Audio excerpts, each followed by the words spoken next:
This is the multi-voice text-to-speech podfic reading of Night by Night, I Let You Eat Me Alive by emeryhall, composed by Burning Aurora. Remus Lupin, 11 years old, is absolutely horrified the day he sorted into Gryffindor House. He'd crossed his index and middle fingers on both hands and thought, Slytherin, Slytherin, Slytherin, over and over again, but then the Sorting Hat asked him what he wanted to do with his life and he'd said, solve crime. And the damn hat shouted out, Gryffindor. Now, had the hat stuck around a bit longer and heard the completion of that thought, Sir, I can murder and eat criminals. it might have answered Remus's prayers and dumped him into Slytherin. Then again, it might have called out, St. Brutus's secure center for incurably criminal boys. That would have been a first at Hogwarts, as well as rather ironic, since Remus would have adored attending St. Brutus's. He'd wanted Slytherin House because he'd heard from his dad, and learned through his 5 years working, off the books, as a crime-fighting wolf for the Department of Magical Law Enforcement, that all of the most criminal witches and wizards are Slytherins. He would have been a fox in a hen house. But no, he sighs, magics his trunk with a thump to the foot of a four-poster, and flops onto the horrid red and gold bedding in his new dorm room. When his roommates enter, he pulls a pillow over his head and refuses to respond to their friendly hellos and introductions. First a James Potter greets him. Obnoxiously chummy and bland. Remus kicks at his sheets in frustration. Then a Peter Pettigrew. That one has some potential, but his dad has told him it's not okay to encourage people down paths of criminality merely so that he can kill and eat them. Pettigrew will have to corrupt himself. Remus pushes the pillow harder into his face, trying to smother the scent of James's odious goodness. Then the door to the dorm room opens a third time and Remus Lupin sits bolt upright, face pillow forgotten, as the pale boy with long dark hair flicks his trunk into their room with a haughty wave of his wand and extends his hand. I'm Sirius Black. Remus's mouth falls open as he breathes in. This one has killed. He is so gobsmacked by the presence of Black that he fails to shake his hand, just staring and smelling. He shuts his eyes, inhales deeply, exhales with a huff. When he opens them again, the young, delectable criminal is watching him like he's mental. He leaps out of bed and shoves past him. He must get to the owlery. In the owlery, he dashes off a quick note to his dad. Dear Dad, criminal in my dorm room. Can I kill him? Love, Remus. He fidgets, nervous with excitement, waiting for his dad's reply, but eventually the aroma of dinner wafts up from the great hall and he decides he might as well eat regular food while he waits. In the great hall, he briefly looks longingly at the Slytherin table. So much potential, but it would be suspicious to sit there, and his dad has taught him to stay above suspicion, so he settles in next to his new roommates at the Gryffindor table and pokes at the food on his plate, scooting the mashed potatoes and peas as far from the lamb as possible, spearing the lamb with his fork and inspecting it for blood. Sadly, it is medium well done. His mum would never cook lamb like this. Actually, she would never bother cooking Remus's lamb chop at all since he'd only sit there pouting. Ever since he was bitten, he ceased to be one of those kids you could tempt into eating their dinner with the promise of dessert. No, dessert was a punishment.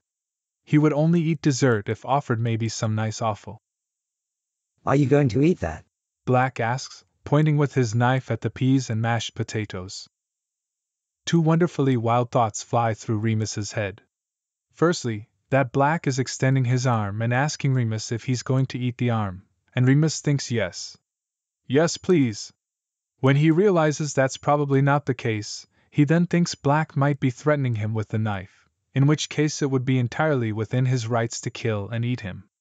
Sadly, his brain comes around to the logical conclusion that Black merely wants his nasty vegetables, so he scrapes them wordlessly onto Black's plate, lifts the chop to his mouth, and gnaws on one end of it.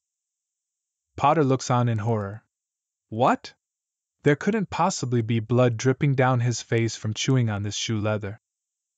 It's then that the owl arrives. Remus unscrolls the parchment like he's ripping into a Christmas present only to read. Dear Remus, are you sure? 11 is awfully young for criminal behavior. Please write back with his name, so I can look his family up in the department files. Under no circumstances are you permitted to kill him. An education from Hogwarts is an important step in your crime wolf career. If you kill a fellow student, you could be expelled, and your mother and I would be disappointed. Love, Dad. P.S. Remember to use may instead of can. It's may I kill him, not can I kill him. Ooh. You got a letter. Black says, attempting to snatch it from his hands. Remus immediately dunks the letter in his pumpkin juice, then shoves it in his mouth, chewing thoroughly before swallowing. Black, Pettigrew, and Potter stare. Before going to bed, he sends another note to his dad. Sirius Black. Lying in his bed, the scent of Black's criminality drifts towards him, making him salivate. He soothes himself by thinking, All I have to do is come of age. once he's 17, then he's his own man, and no one, not his dad, not Dumbledore, can tell him he can't kill and eat Sirius Black. It all started 5 years ago with the Pomeranian incident. Well, maybe it started 6 years ago, when he was bitten by Fenrir Greyback and turned into a werewolf. Or his parents might say it started 4 years ago with the robbery incident. In any case, 4 to 6 years ago, Remus Lupin developed a taste for blood. The Pomeranian incident wasn't really his fault. His family lived in a small 2-bedroom flat in London, nearish to the Ministry for Lyell's work, and a 2-bedroom flat is no place to house a werewolf, even a baby one. His dad affixed bars to his bedroom window, and every full moon for about a year, they emptied the room of furniture, bolted the door, and put the Beach Boys' Summer Days and Summer Nights on the record player at full volume to drown out his howling and thumping. On one of those summer nights, August 1st, 1966 to be precise, it was just so damn hot in the flat that Hope Lupin propped their door open while she cooked in the kitchen, humming along to Help Me, Rhonda. It had been nearly a year since Remus was bitten, and his parents hadn't quite realized that their little wolf boy was gaining in strength. The hollow core door separating his bedroom from the hallway was no longer a match for his teeth and claws.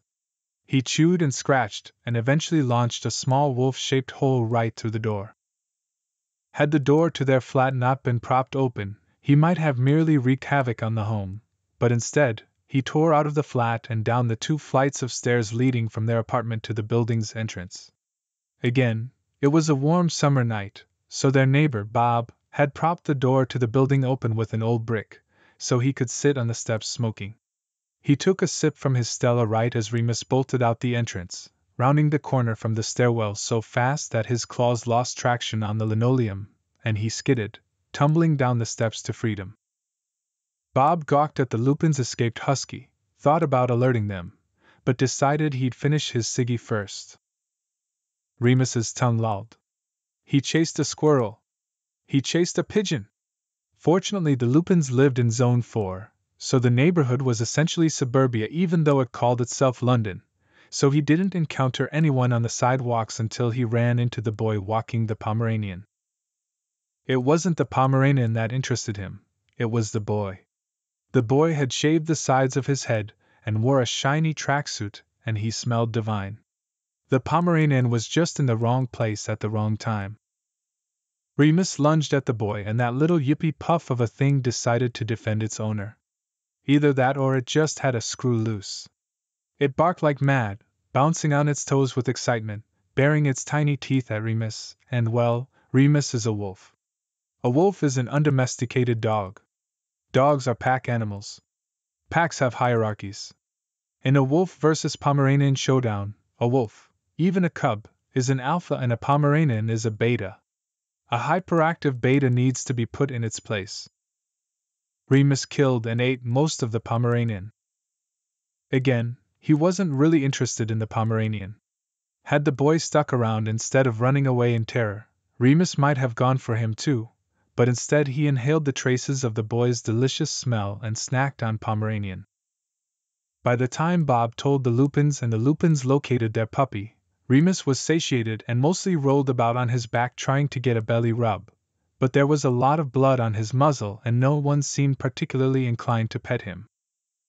Fortunately, when animal control stopped by the flat the next day, having received a complaint from a neighbor that the Lupins' husky had mauled Princess, their Pomeranian, The Lupins had no husky, just a 6-year-old boy.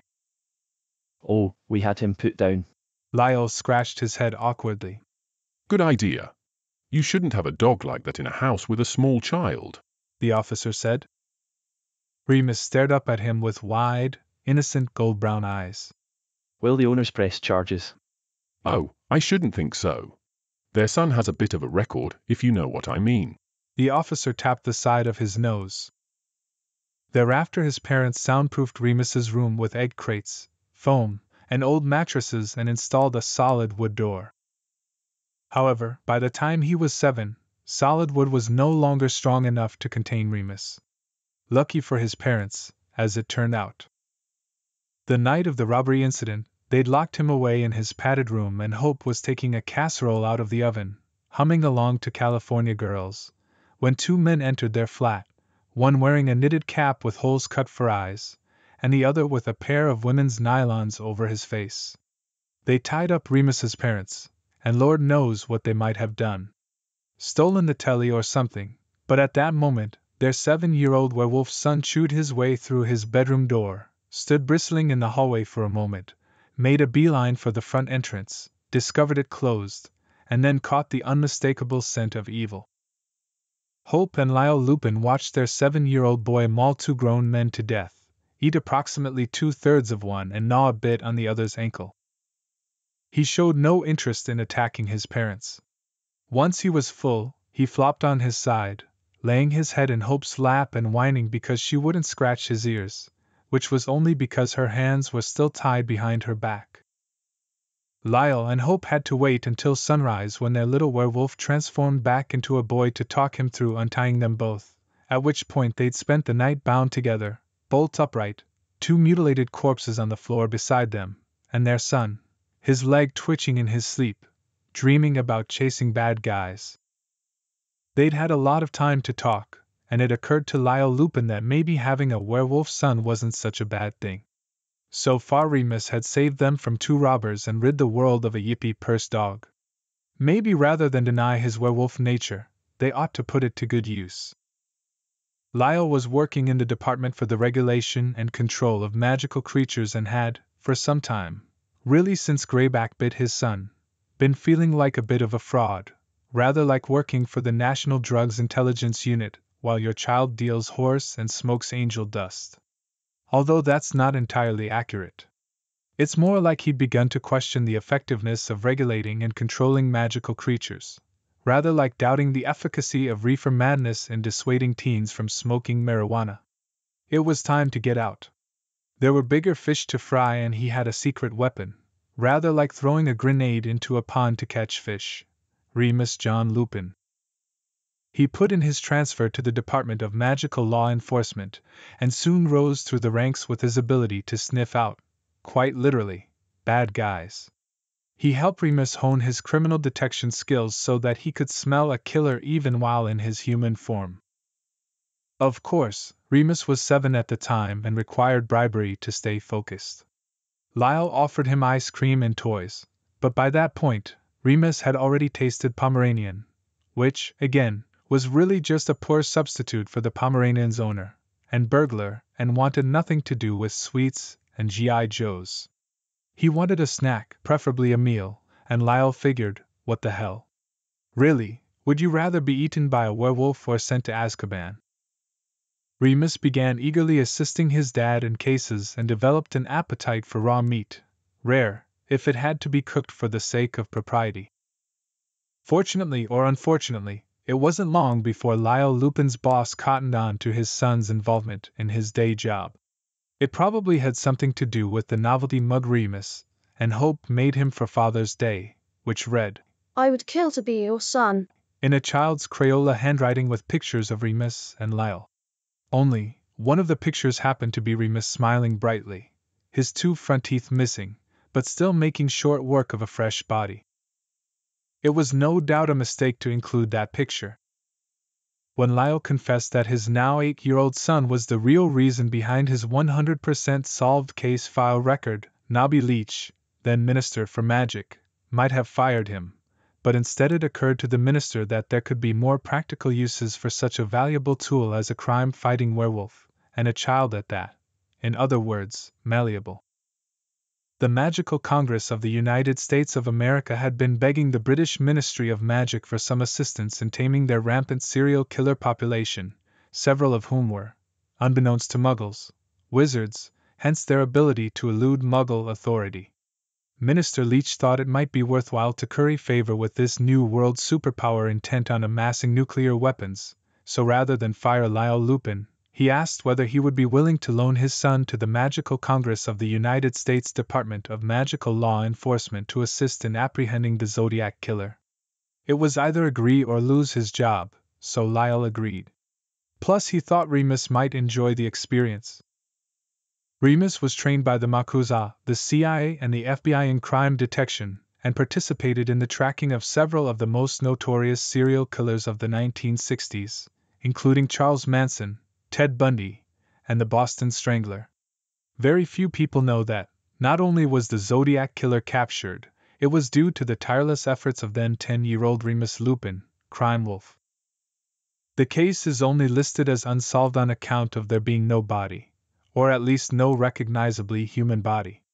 Remus caught the Zodiac Killer on the night of a full moon, and by the time the CIA reached them, only the killer's right hand remained. They were able to confirm that he was indeed the Zodiac Killer through fingerprint technology, but they could not very well inform the public they'd caught the killer with the assistance of a child werewolf wizard who then ate 95% of the body. So the CIA to this day maintains the case is unsolved and even went so far as to send fake letters from the killer years after Remus made a meal of him. All of this came to a screeching halt in March of 1971 when Remus turned 11 and received a letter from Headmaster Albus Dumbledore welcoming him to Hogwarts in the fall. Hope and Lyle were shocked.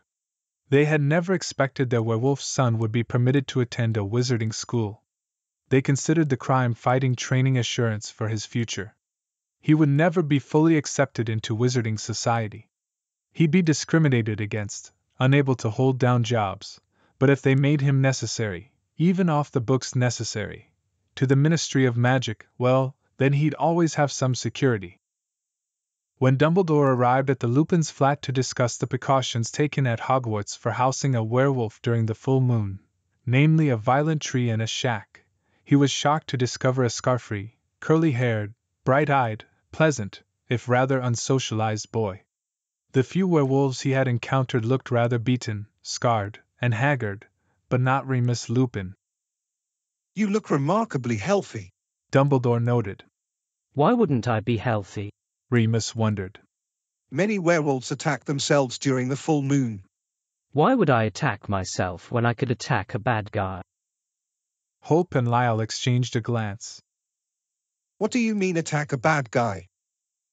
Lyle felt obligated to explain that Remus had been trained by the Department of Magical Law Enforcement, the Yakuza, the CIA, and the FBI in the detection and disposal of killers. What do you mean by disposal? Dumbledore asked. Well, he wasn't trained so much in disposal per se, as he took disposal upon himself. Dumbledore frowned, but he was a very liberal-minded chap, so he agreed that Remus could still attend Hogwarts, despite his murder record, as long as he didn't kill anyone whilst at school. What about during the summers? Remus asked. An owl arrives from his dad the next morning at Hogwarts. Dear Remus, you may be onto something. The Department of Magical Law Enforcement has had their eye on the Black family for some time, but we have been unable to indisputably prove their involvement in any crimes. Please watch the Sirius Black, but, I repeat, do not kill him. Love, Dad. Remus eats this letter as well, mostly out of precaution, and honestly it doesn't taste much different than the horrible porridge they're serving for breakfast. It's only his first year at Hogwarts, and yet Remus is already counting down the days until March of his 6th year when he will be of age and can make his own decisions about whom he kills. In the meantime, he will follow his dad's advice and keep an eye on this black fellow. Remus has very little to report from these early years. When not in class, he spends his time developing an elaborate map to track Sirius Black's movements throughout the castle. Unfortunately, Potter and Black nearly get a hold of it, so he has to charm the damn thing to report on everybody's whereabouts so as to seem less suspicious. It's much harder to see the little Sirius Black dot moving across the map when he's got to siphon out the entire student and faculty body. He does, however, discover that Potter owns an invisibility cloak, which might come in handy for hiding whatever remains of Black's body when he does kill him. This combination of map and invisibility cloak seems to inspire James Potter to commit what he calls pranks, and what Remus considers childish crimes. Remus goes along on a couple of them, hoping they might function as convenient cover for Black's accidental murder. Say, they charm a toilet to explode and it just happens to go off while Black has his face over it. If Black is decapitated by an exploding toilet in a prank planned by Potter, surely Remus can't be blamed for his death. And if his head's a complete splattered mess, no one will notice if some of it goes missing.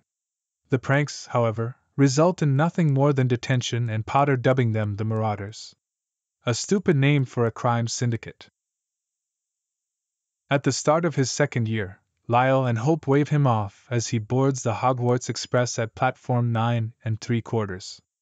Dumbledore never gave a flat-out no for summer murder, so Remus assisted Lyle on a couple of cold cases and reaped the fruits of his labor.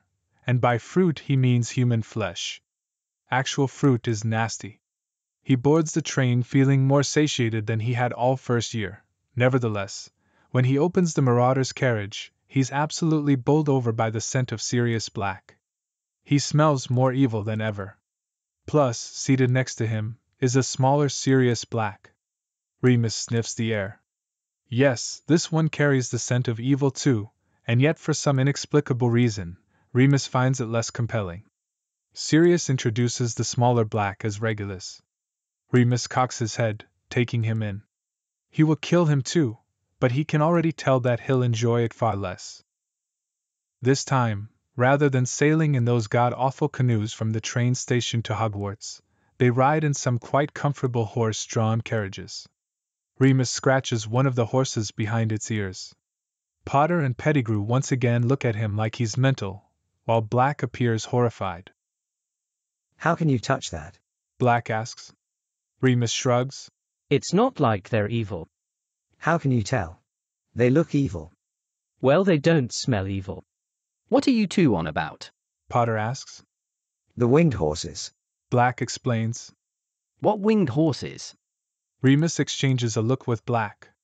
When Potter's out of earshot, he whispers, I think he needs to get his prescription checked. Black giggles. Remus frowns. He meant that quite seriously. Clearly Potter's glasses are failing him if he can't make out full-grown horses, and with wings. It's amazing he's able to enter the carriage at all. After that incident, Black seems to think they share some sort of common bond and befriends him further, which Remus only accepts because of that age-old adage, keep your friends close, but your enemies closer. Perhaps because of this friendship, Black figures out first that Remus is a werewolf and practically has a panic attack while confessing that he knows, and James has grown suspicious too and wants to confront Remus. Remus shrugs. Yeah, so what? Black looks hurt. I didn't tell him, I swear. It wouldn't bother me if you had. You don't care if he knows that you're a werewolf. Why would I care about that? It doesn't bother you that you're a... Remus blanches. He'd never considered it a detriment. In fact, he figured everyone else must be wandering about disappointed that they're not werewolves. Imagine having such miserable senses of smell and hearing, or being unable to see horses like Potter, and to not be able to distinguish between good and evil through one deep inhale.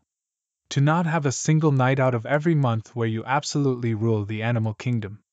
To not know the taste of blood and flesh or crunch of bones because you think chocolate frogs are delicious. Good Lord, no? Do others feel differently about this whole werewolf business, or is it just Black? Probably just Black. Maybe he knows that Remus knows that he's evil and this whole befriending thing is really Black keeping his enemies closer. He's craftier than Remus thought. Black only solidifies that suspicion when he crawls into Remus's bed that night and asks to see his werewolf bite. He's definitely up to something, but Remus loves his werewolf bite, so he proudly displays it.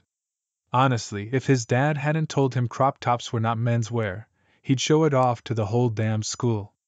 Black acts like it's some big hush-hush secret though, further solidifying this bond of friendship.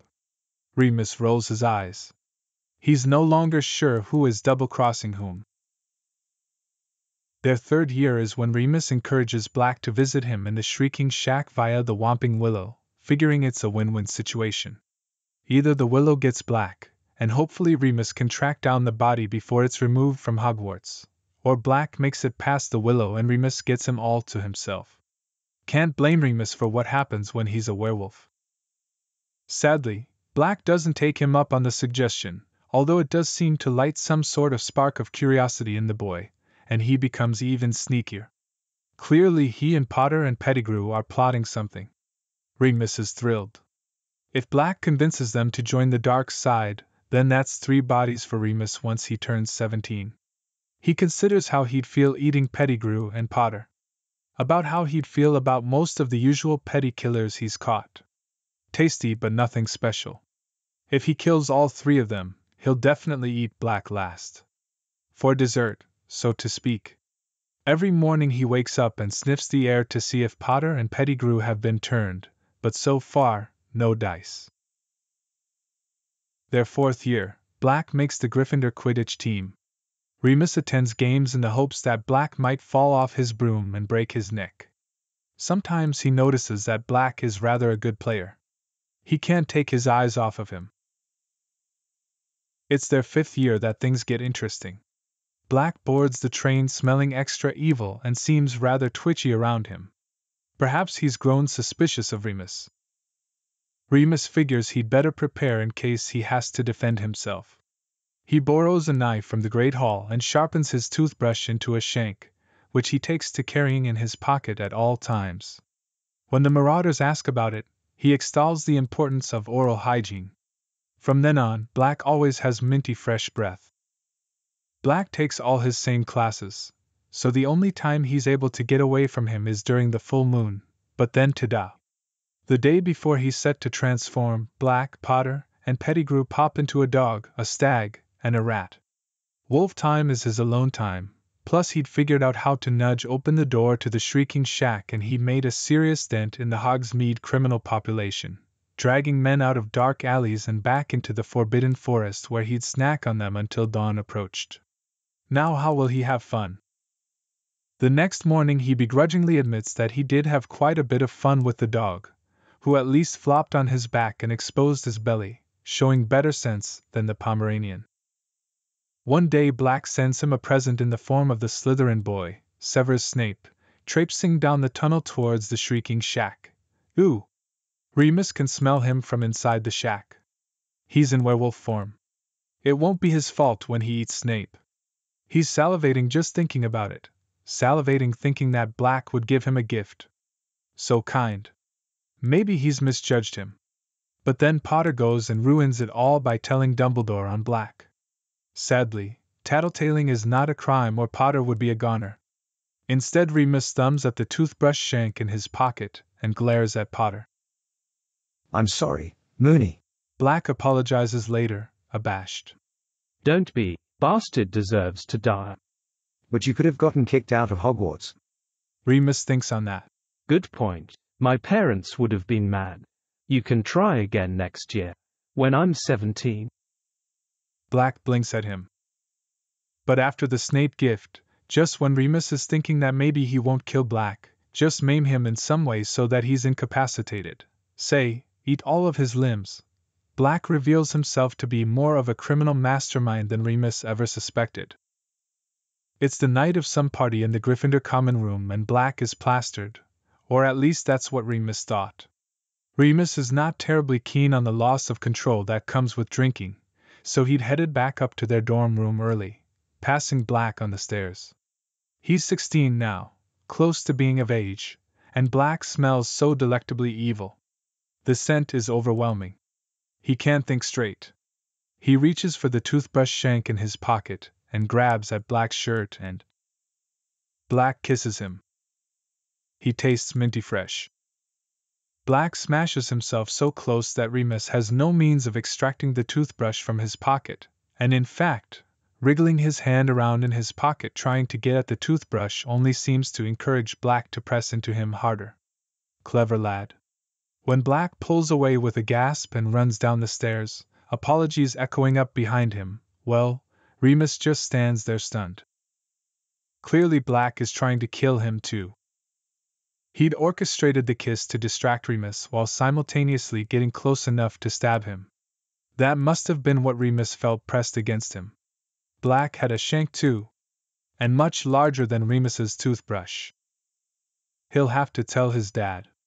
Black's onto him and preparing to kill him. He'll have to be disposed of this year, whether Remus is of age or not.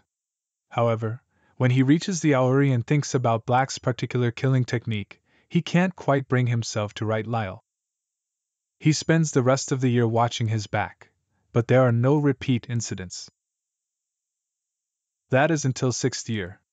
6th year when Remus thinks he'll pass out on the train, Black smells so overwhelmingly evil and he only has to wait until March 10th, his 17th birthday, to kill him. He can't stop staring at Black, thinking about what he'll do to him when he turns 17. How he'll kill him. Which parts he'll eat first. He keeps catching Black's eye, who's staring too, only every time their eyes meet, Black looks away and flushes. You'd think for someone who smelled like such a murderer, he'd have mastered his game face. The altercation begins in the dorm room. Pettigrew and Potter are out, and Remus is studying on his bed while Black listens to his records. Remus is trying to write a coherent essay for Care of Magical Creatures about carnivorous magical creatures, and why they should be excluded from traditional wizarding eating values, but the music just grates. Remus is certain if he were to play this record backwards, he would hear Satan himself coaxing Black to evil. He glares. He huffs. Black notices nothing. Finally, Remus throws his textbook across the room. Now, if he'd been aiming for Black, not only would he have hit him, he would have killed him. He's been trained by the CIA. He can easily kill with a textbook to the temple. But Black doesn't know that, so he shouts. You could have killed me. Ha! Remus wishes. Then Black's on him. Surprisingly quickly. Perhaps he's trained by the CIA too. Unlikely though, the way he seems more keen on tickling Remus than, say, punching the bone of his nose up into his brain with the base of his palm. Fortunately, the CIA, or maybe it was the FBI, trained Remus in tickle torture too, so he knows how to get out of these situations without revealing information. He crushes Sirius's hips between his thighs, rolling them over, straddling him, and pinning his arms above his head. It's when he's trying to decide if it would be easiest to smother him with a pillow or strangle him with a twisted-up bedsheet that he realizes that Black is shifting beneath him, really more like pushing up in a very distracting manner. He's definitely got that shiv on him again, only this time Remus should be able to get at it. He transfers Black's wrists to one hand and undoes his fly, feeling around for the weapon. Black moans. He actually moans. Amateur. But Remus's hand isn't quite big enough to secure both of Black's wrists, so Black's able to get one hand free and he begins rooting around for Remus's toothbrush shank, which is in the pocket of his robe hanging from a hook on the wall. Perhaps he should tell him, or perhaps not because, for some odd reason, when Black doesn't turn up the toothbrush, he grasps both of their cocks in his hand. He's stroking them both, his head thrown back, and from here Remus can see all the delicate bones in his throat. He's watching the artery just below Sirius's jaw throb when he comes. Black quickly gets up and excuses himself to the bathroom. Remus flops back on his bed. Damn it. The CIA did not train him for that diversion tactic. From then on, Black's after him. Bathroom stalls, broom cupboards, empty classrooms, even their beds. And his techniques keep improving. He casts silencing spells so no one will hear Remus scream. Of course, that works both ways, so no one hears when Sirius screams either, which is more often than not. Black's learned to strip him to be sure he's not carrying weaponry, but again, two can play at that game, so Remus makes sure Black's not packing either, and well, there are certain places on Black's body where he might fit a weapon, so Remus checks there too, using several fingers just to be certain. Black gets him up against a desk in the charms classroom, and just when Remus thinks he's a goner, that the way Black has a hold of his hips means he's figured out some way to crush his kidneys using only his thumbs, Black sinks to his knees and takes his cock in his mouth, and not to eat it either, just to suck on it, like he's worshipping it. Remus wraps his fingers around Black's neck and thinks how he'll have to get him in this position again come March. Remus is impressed. The fingers around Black's neck don't seem to scare him. If anything, he sucks harder, taking in more of Remus, working his own cock with one hand. The visual is distracting Remus from remembering to strangle Sirius. He shoves him off, pushing him to his back on the floor. Maybe MI6 trained Black in this cock-sucking technique, in which case, Remus should know it too. He's thrilled when he turns out to be a natural, and even more delighted when Sirius comes in his mouth. It's delicious. He's never gotten to eat any part of Sirius before, and now it turns out, not only can he, Sirius will let him. If nothing else, he has something to snack on until March. On the morning of his 17th birthday, Black wakes him up in his bed by taking his cock in his mouth. Remus plays with his hair thinking, today is the day. Black looks up at him and says, I want to give you a present. Is this a threat? Does he know? Remus will see how this unfolds. But instead of a gun or a knife or even some rope, Black gives him a bottle of lube. Remus looks at Black curiously as Black rolls over onto his stomach. Weapons check then. The lube will certainly work better than spit, but it's suspicious that Black offered it to him. Remus fingers him open but, of course, finds nothing. No one willingly submits to a weapons check if they're packing. Black's been moaning and he's rather damp. Remus brushes some of the sweaty hair from the back of his neck and touches all of the soft, shankable spots on his body, the artery that throbs beneath his jaw, his left side, just below his ribs, the backs of his thighs. I want you to fuck me. Black murmurs half into the pillow. Sorry. Remus asks, certain he misheard. I want you to fuck me. This time Black meets his eyes, says it almost defiantly. Remus considers him, wondering what trick he could possibly have up his sleeve. He racks his brain, all of his ministry training, his CIA training, his FBI training, but he can't come up with anything. No matter which way he looks at it, it seems like he will be the one with the advantage. I mean, depending on the position, but if Black's leaving that up to him. Excuse me, let me go get my toothbrush, Remus says. Black looks at him like he's mental, but doesn't say anything when he leaves and returns with his toothbrush shank, setting it beside them on the bed. Do you want me to brush my teeth? Black asks. No, I like the way you taste. It's a simple statement of fact, but it seems to inspire Black to roll over, pull him down, and aggressively kiss him, all the while murmuring about fucking while removing articles of Remus's clothing and kicking them down to the end of the bed. While he's doing this, Remus considers various positions, settling on from behind, where he should easily be able to stab Black through the side with the toothbrush, and it will be difficult for Black to use his arms to stop him. He rolls Black onto his stomach once more, pulls his ass up towards him, and then brackets Black's legs with his own for good measure. That way he won't be able to kick. Again, Remus is impressed by Black's training. Rather than be intimidated by these aggressive tactics, it's almost as if he likes them. Remus thoroughly lubes up and works his way into Black's hole. It's slow going. He's so tight and he doesn't want to hurt him, just kill and eat him. He finds himself kissing the back of Black's neck, down his spine, rubbing his thumbs into those dimples above his ass, playing with the head of his cock, until Black relaxes. The problem, Remus discovers, as they figure out a rhythm, is how good it feels. He tries reaching for the toothbrush shank, but he can barely let go of Sirius's hips. It's like he's holding on for dear life. He'll have to forego the shank and use his teeth. He pulls Sirius up, so he's practically seated on his lap, distracts him by stroking his cock, and then bites into his neck, forgetting he's not a werewolf right now. He usually only kills with his teeth as a werewolf, so the bite only breaks skin. Still, the coppery taste of Sirius's blood coats his lips and tongue and he's gone, coming hard while Sirius calls out Mooney, and he feels warmth spilling over his fingers. He licks the blood off Sirius's neck, brings his hand to his mouth and licks the cum up too, and then, for good measure, lies Sirius down on his back so he can clean his sticky cock and stomach with his tongue. Sirius giggles beneath him like he wasn't within a hair's breadth of death. Sirius got lucky. This time. Toujours pure. The Black family motto. The purest of the pure bloods. Now everyone thinks pure blood means no interrelations with Muggles, but like many of the sacred 28, the Blacks know it's more than that.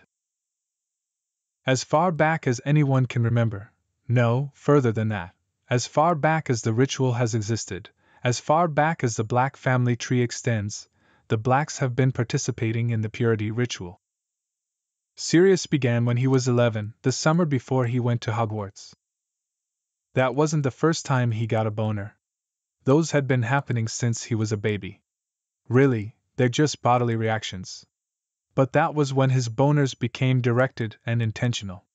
That was when he began using up all of the hot water during his showers. That was when Walburga caught him lying on the floor reading a book. It was just 1,000 magical herbs and fungi, but something about stamens caught his attention, and he absent-mindedly began rubbing himself gently against the carpet. Walburga was horrified to discover her 11-year-old pure-blood son humping the floor and told Orion it was time for the talk and the ritual. Orion's version of the talk was quite baffling. Something about when a wizard loves a witch very much. Sirius tuned out. Nothing about wizards loving wizards, so the whole thing clearly had very little to do with him. The ritual, however, was not to be tuned out. See, to be truly pure, toujours pure, always pure, not only must your blood be uncontaminated, your thoughts must be pure too. But there is no way to keep your thoughts pure. Various religious sects have tried different measures: abstinence, starvation, hair shirts, other forms of asceticism and bodily mortification. No dice. Sometimes it makes it worse. So the Blacks, and several other notable pure-blood wizarding families, relied on the purity ritual. It's a very simple ritual. You kill and bathe in the blood of a newborn Muggle infant. Sure, there are some spells and totems involved, but otherwise anyone can do it. At age 11, with Walburga and Orion's assistance, Sirius killed his first newborn Muggle infant and bathed in its blood. The problem is, it doesn't last. When he was 11, the spell held for a few months, but by the time he hit 15, he maybe got a week of pure thoughts out of it. Rooming with the hot werewolf boy didn't help matters either. If he hadn't been living at Hogwarts, Walburga and Orion would have had him killing babies on a weekly basis. Fortunately for the Muggle infant population, Sirius did go to Hogwarts. Thus, he only sacrificed one baby a year, maybe two if he went home for Christmas. Sirius wasn't stupid. From day one he could tell that his new roommate, Remus Lupin, the boy who ate his letters, was taking too keen an interest in him, but he didn't figure out why until he began recording the days Lupin got sick.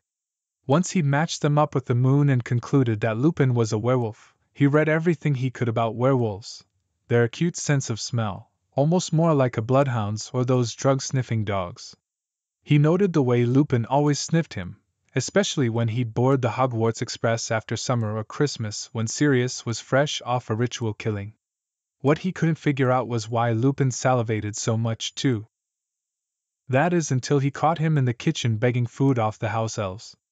Lupin was always hungry, but Sirius figured he asked for sandwiches or extra pudding or something. No.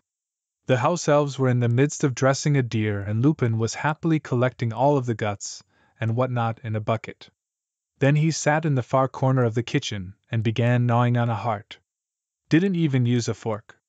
There was blood running down his chin and fingers and chest. He'd taken off his robe so as not to get it bloody. Sirius was fascinated. He'd seen himself in a mirror after bathing in Muggle infant blood and he looked quite similar. Blood on his face and chest, maybe not so much on his mouth. It made Sirius feel, well, normal. It also helped Sirius put two and two together. Lupin could smell something on him. Maybe the blood, maybe the killing, and he wanted Sirius. Wanted him the way he wanted that dear heart. Sirius vowed to keep an eye on Lupin after that. He was clearly a threat, either a threat of exposure, or a threat to Sirius's life.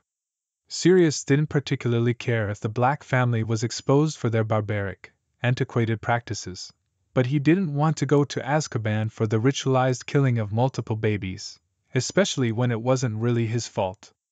It's not like Wilburga and Orion gave him a choice in the matter. And he preferred to stay alive too, thank you very much. He befriended Lupin. He encouraged James and Peter to join him in becoming anime guys so he could watch Lupin even when he was a werewolf.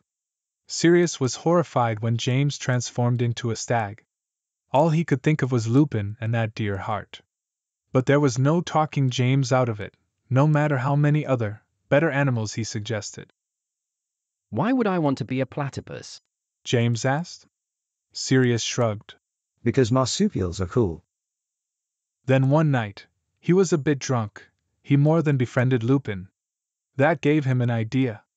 Perhaps the best way to keep an eye on Lupin, and in turn, to keep himself alive, would be to make Lupin fall in love with him. He set about his plan. He knew he could be quite charming when he wanted to be, and it was rather easy with Remus.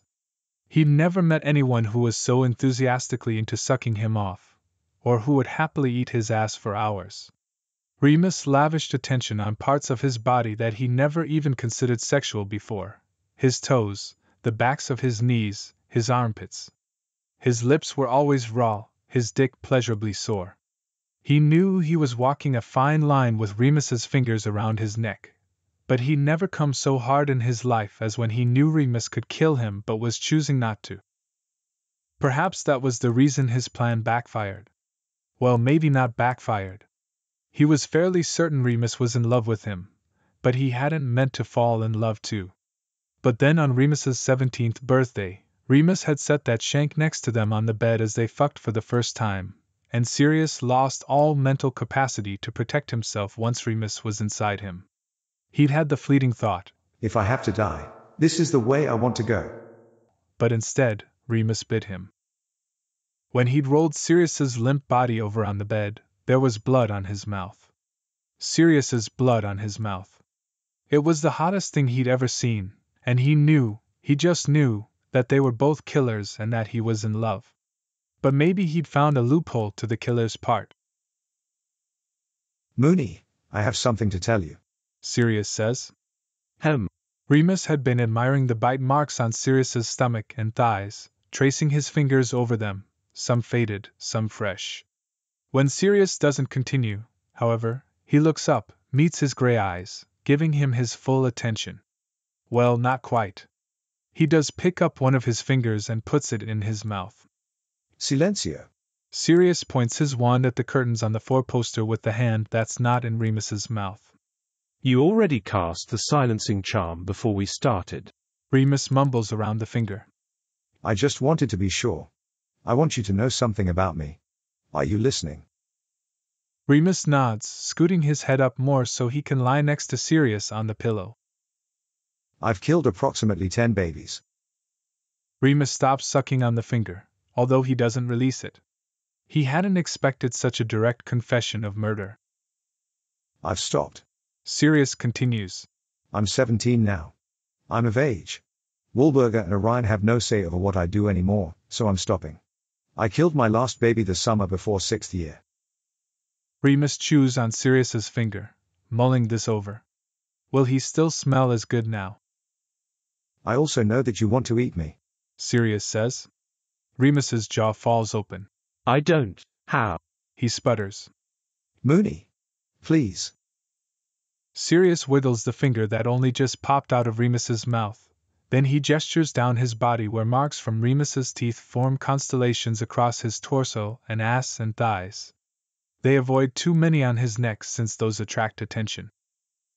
If I let you keep doing what you're doing to me, will you stop trying to kill me? Remus frowns, pulls Sirius closer, gnaws on his clavicle while considering. If he leaves Sirius alive, he can still suck his cock, still drink his cum, still taste his blood. If he kills him, all of that goes away. Sure, he gets to eat him, but just once. It's like getting to have an appetizer every day instead of a full course meal one time. When he thinks about it that way, the choice seems obvious. Okay, but can I still sometimes try to kill you, but not really mean it? Sure. I'd like that. Really? Yes. Can I kill other people? Like who? Your brother? Only if he becomes a Death Eater. Fair enough. How about Voldemort? Yes. What about serial killers? Sirius frowns. He is, after all, a serial killer. But then again, this is the 70s and there are quite a few of them out there. Some really problematic ones too. Will you run it by me first? Sure. Remus snuggles into his neck, and Sirius kisses his curls. Remus's next words come out soft and muffled, so much so that Sirius has to ask him to repeat them. Do you like it? What? When I eat you? Their eyes meet. I love it. Can I eat your ass now? You mean may you eat my ass now? May I eat your ass now? You may. So Remus does. Finite. Thanks for listening to this text-to-speech podfic composed by Burning Aurora.